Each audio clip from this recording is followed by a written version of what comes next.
Welcome to HFY Vault channel. Real stories, real feelings.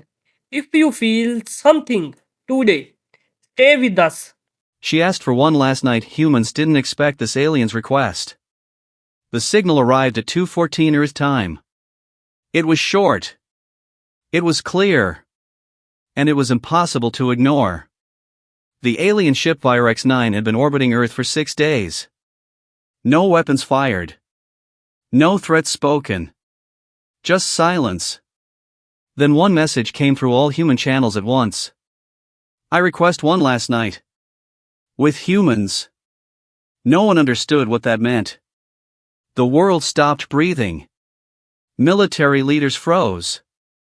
Scientists argued. News channels exploded. Social media burned with fear and jokes and panic. Some people said it was a trick. Some said it was a threat. Others said it was a test.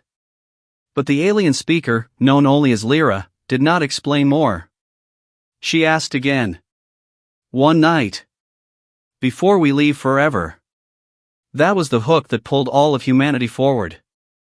Lyra stood inside the soft blue chamber of her ship. She was tall, thin, and glowing faintly like moonlight underwater. Her species, the Ethery, did not sleep like humans. They did not dream. They did not remember their past with warmth. They remembered only duty. Lyra had been sent to Earth as an observer. Her mission was simple: study humans, decide if they were worth saving. Because a cosmic event was coming. A silent wave that erased stars, systems, and life without pain. The Ethery knew how to escape it. Humans did not. And the Council had already decided. Humans were too chaotic.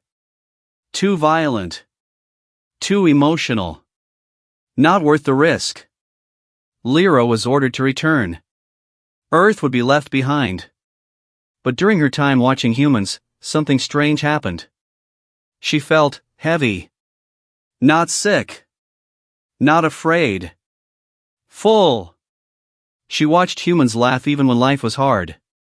She saw them sit together at night, looking at the sky, knowing they were small and still dreaming big. She saw parents reading stories to children who might never see tomorrow. And she learned one human word that had no ethery meaning. Goodbye. So she made her request. One last night. On Earth, the Human Council met in emergency session. Soldiers waited. Ships were ready. Missiles were armed. But the alien had asked for no weapons. No power. No control. Just one night. Dr. Elias Monroe, a cultural scientist, spoke quietly. She is not asking to take, he said. She is asking to experience. The room went silent. After hours of debate, humanity agreed. One city. One night. No secrets. No lies. They chose a small coastal city. Lights on. Music playing. People warned but not forced to leave. If this was the end, humans would face it awake. Lyra stepped onto Earth for the first time as the sun went down. She expected fear. Instead, she saw candles.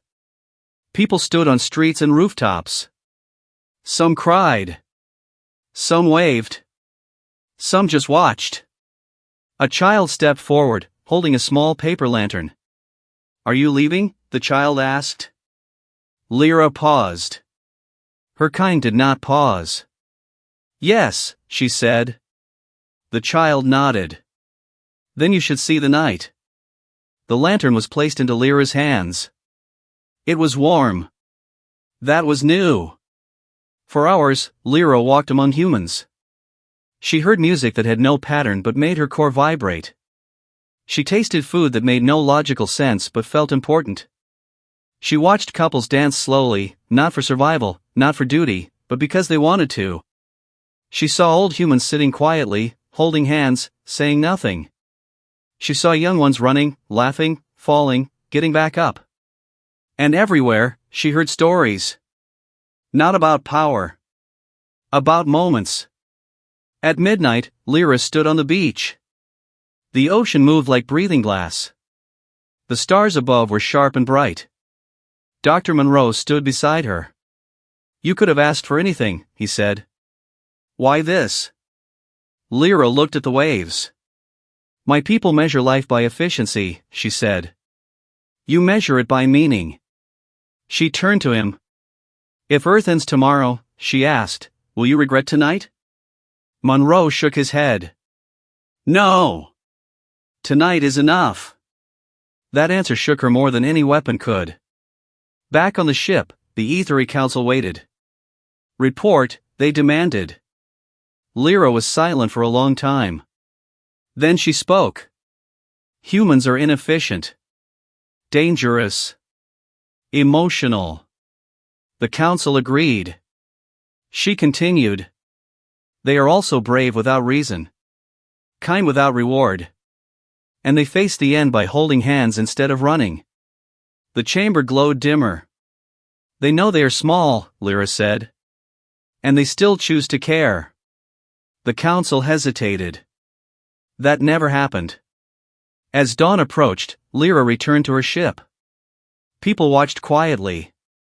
No cheers. No anger. Just understanding. The child with the lantern waved. Lyra raised her hand in return. The ship lifted into the sky. The world waited. Minutes passed. Then hours. No destruction came. No silence. Instead, a new message appeared. "Humans of Earth," Lyra said. "You are not alone anymore." The cosmic wave was real. But so was the choice. The Ethery shared their knowledge. Their escape paths. Their warning systems. Earth had time now. Because one alien asked for one last night. And humans showed her a reason to stay. Far above, Lyra watched Earth turn slowly below her. For the first time in her long life, she did something forbidden. She hoped. And in that moment, humanity unknowingly proved something powerful to the universe. They were not perfect.